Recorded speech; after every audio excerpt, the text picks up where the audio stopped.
องคงพะวงถึงอายบ่ไหวน้องอย่าน้อยใจ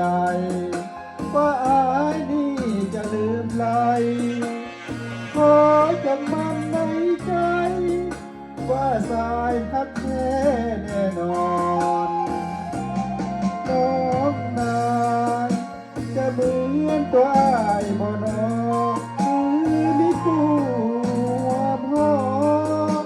พัดน้อยจากอายไปก่อนน้องอย่าได้ลืมสัญญาเลยนะงามงอนที่หมายเป็นผู้เคียงมอนห่วงบังอ่อนตลอดชีวาอย่าลืมฟังเสียงเพลงอายเสียก่อนก่อนจะเข้านอนห้องวอนมาก่อนมิตราน้องจงได้นอนฝันดีเถิดนะแก้วตาขอ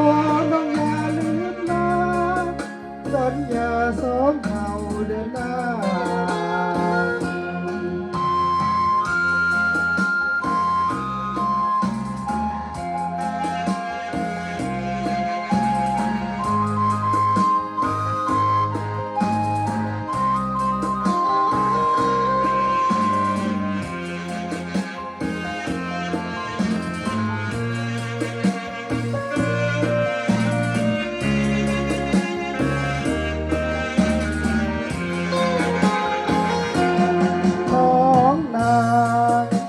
เหมือนตัวอายบนนอ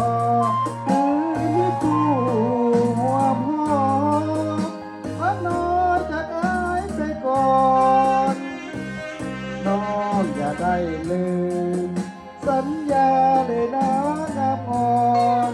ที่หมายเป็นคู่เคียงมอน